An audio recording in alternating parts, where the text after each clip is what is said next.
స్థలం. బైబిల్లో చాలా సందర్భాల్లో బెత్లెహేము గురించి రాయబడింది. యేసుక్రీస్తు జననాన్ని గురించి రాసినప్పుడు కూడా ఆయన ఎక్కడ పుట్టాలని రాసింది?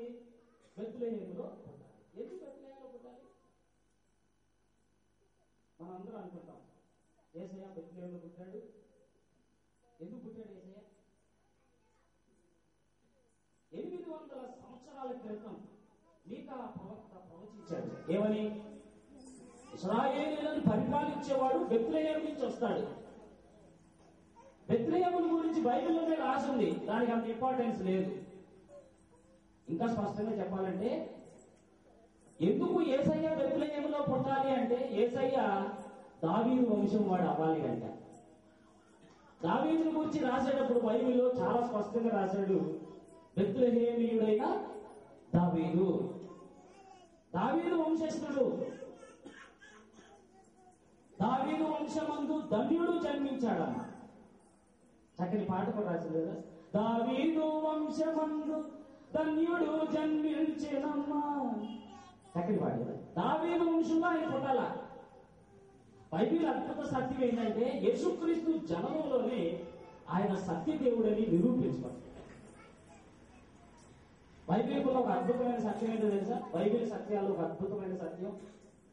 యెషయా ప్రవక్త 1700 సంవత్సరాల క్రితం ప్రవచించాడు. కన్యా బలి గర్భమందు శిశువు పుడతాడు, పుట్టి ఆయన ప్రజలను రక్షిస్తాడు. మనుషుల నాలెడ్జ్కి అది అందలేదు. 800 సంవత్సరాలకు బీసీ పూర్వం మరలా ఒక ఆయన ప్రవచించాడు. ఆ పుట్టి ఆయన బెత్లెహేములో పుడతాడు. ప్రవచన నెరవేర్పు. ప్రవక్తలు వేరవచ్చు, కాలాలు వేరవచ్చు, పరిస్థితులు వేరవచ్చు, వారు ప్రవచించిన స్థలాలు వేరవచ్చు, కానీ ప్రవచింపచేసిన దేవుడు ఒకే దేవుడు. ఆయన సత్యవంతుడు. దేవుని స్తోత్రం యొక్క హల్లెలూయా. ఆయన తన ప్రజలను వారి పాపముల నుండి విడిపిస్తాడు. ఈ రోజుల్లో చాలా ప్రసంగాలు ప్రాస్పెరిటీ గురించి ఉన్నాయి. యేసయ్య నమ్ముకుంటే నీ కష్టాలు పోతాయి, మంచిదే. యేసయ్య నమ్ముకుంటే you will be blessed, it is true, నువ్వు ఆశీర్వదించబడతావు. దానికంటే ముఖ్యంగా యేసయ్య ఈ లోకానికి వచ్చిన ముఖ్యమైన ఉద్దేశం ఏంటంటే తన ప్రజలను వారి పాపముల నుండి విడిపించడానికి. యేసయ్య ఈ లోకానికి రాకముందు ఎవరికీ పాపక్షమాపణ లేదు.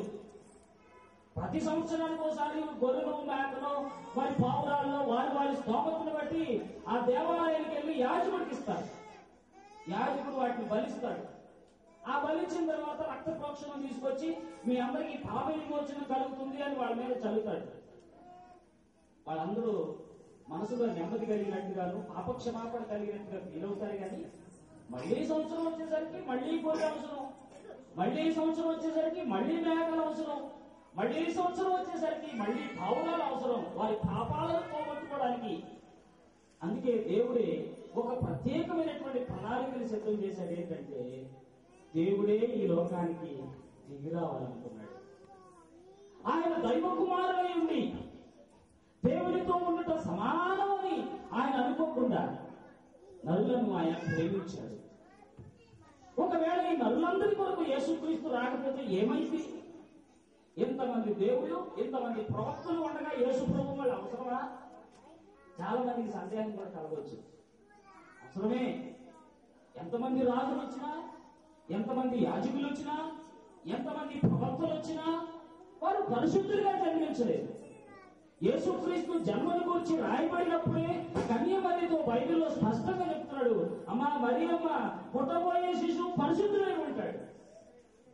పరిశుద్ధుడే పాపులను విమోచిస్తాడు.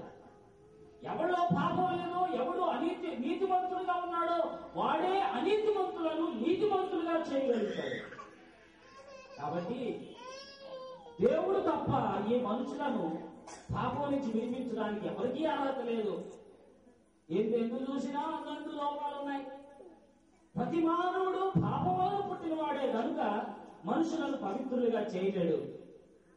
ఒక అశుద్ధమైన రక్తం మరొక అశుద్ధుని పరిశుద్ధుడిగా మార్చలేదు. కానీ పరిశుద్ధ రక్తం మాత్రమే మానవుని పరిశుద్ధుడిగా తీర్చిదిద్దగలుగుతుంది.